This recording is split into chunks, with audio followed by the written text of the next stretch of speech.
Hello, I'm Berni Xiong, Life Spark with Berni Xiong, LLC at www.bernixiong.com. All right, today is Monday, February 21st, 2011, and this is episode 11 of Get a Life Spark. I apologize for the delay in getting this video out, but here it is. Topic of discussion today, guys, is communication. Yes, communication is key. That is why we're going to talk about it today.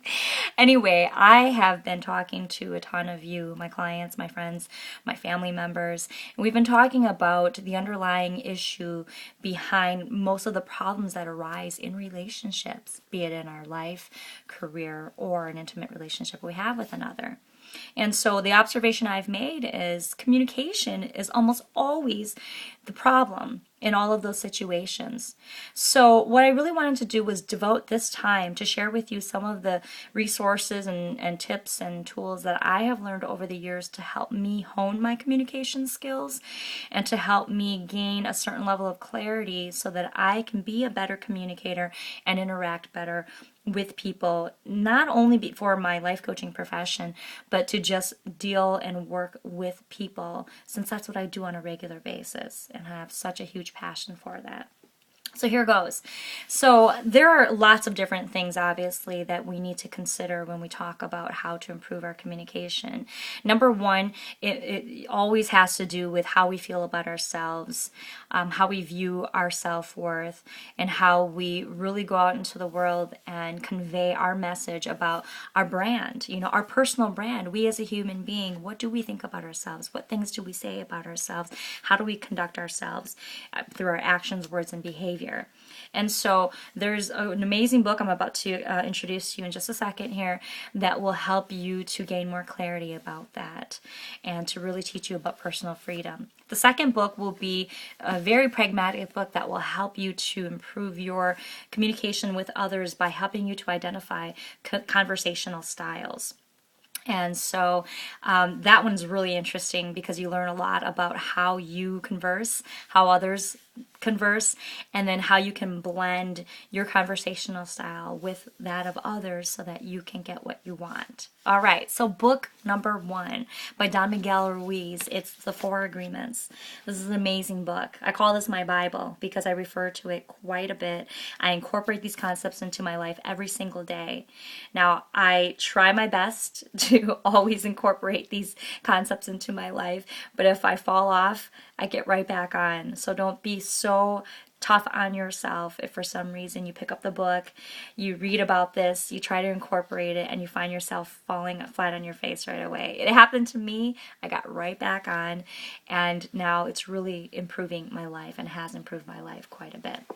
Okay, so the Four Agreements obviously is about 4 agreements that Don Miguel Ruiz believes are really virtues that we should live by, if you will, that really help us to gain personal freedom and that will help us to have better relationships with others. And so here goes. Agreement number 1 is to be impeccable with your word. Speak with integrity. Say only what you mean. Avoid using the word to speak against yourself or to gossip about others. Use the power of the word in the direction of truth and love. All right. Agreement number 2, don't take anything personally. Nothing others do is because of you. What others say and do is a projection of their own reality, their own dream. When you are immune to the opinions and actions of others, you won't be the victim of needless suffering. All right, agreement number 3, don't make assumptions. Find the courage to ask questions and to express what you really want. Communicate with others as clearly as you can to avoid misunderstandings, sadness, and drama. With just this one agreement, you can completely transform your life. And agreement number 4, always do your best. Your best is going to change from moment to moment. It will be different when you are healthy as opposed to sick. Under any circumstances, simply do your best and you will avoid self-judgment, self-abuse, and regret. And folks, I really honestly live by these virtues. I try my best every day to remember these 4 agreements because it is through them that I have been able to not only gain a certain level of consciousness that has helped me to have a better perception of how I view myself, how I and meaningful and purposeful in this world, but then how I convey that message to others, and I help others to gain that same level of personal freedom so that they can interact with others the way they want as well. It's an amazing book. It's changed my life, and I use it to help inspire and transform other people who really want to change their life for the better as well. Okay, and the second book is called Say What You Mean, Get What You Want by Dr. Linda McAllister. I picked up this book a couple of years back when I was trying to be a better communicator when I was in corporate America as a business development professional.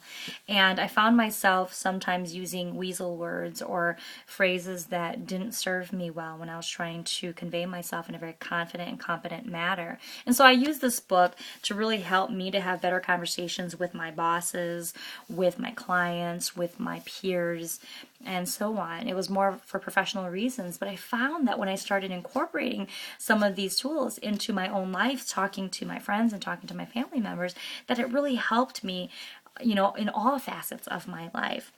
The book talks about 3 dominant conversational styles.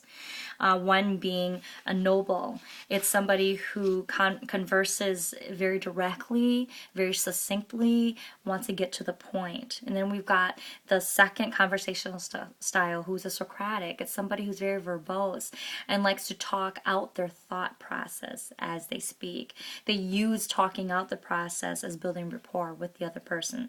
So the whole goal in itself is to have that conversation, a very verbose conversation with others.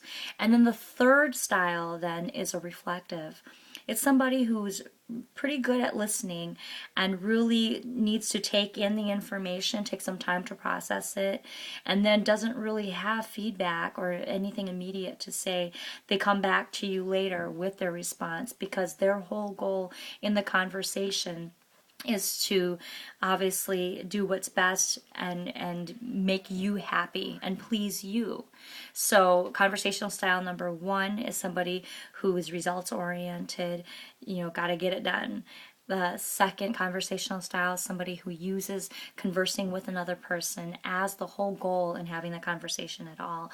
And then number 3 is a person who wants to please you and wants to listen and be there for you and to reflect on the information. And so when you read this book further, you'll learn more about how you can identify your dominant conversational style, and then how you can identify others' conversational styles as you're having conversations with them, and then how you can blend and meld all of these different conversational styles together to help you be a better communicator and get what you want out of that conversation. It's an amazing book, and it's helped me tremendously in my personal and professional life. And I've used these tools as well with my clients and helped them to improve their communication with their significant other, with their peers and bosses and subordinates at work, and just all of the different relationships that they have in their entire life and world.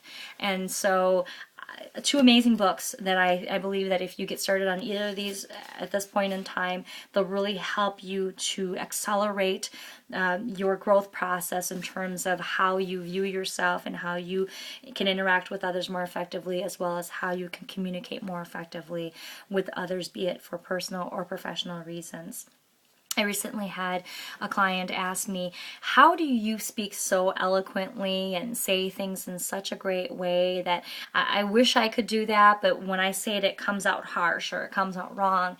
And, the best answer I can give my client and all of you who might have that same question is, don't be so hard on yourself. Don't judge yourself. Improving your communication takes practice and it takes time. This wasn't honed overnight. It took me some time, some persistence, and some consistency in applying these tools until they became routine, until they became a new habit, and now they are. And so that is my encouraging advice for you. You can do it too. Just be persistent, be consistent, and don't give up. All right, guys, thank you so much for chiming in. I will see you in episode 12 next week. Stay warm. Make it a great week. We'll talk to you soon.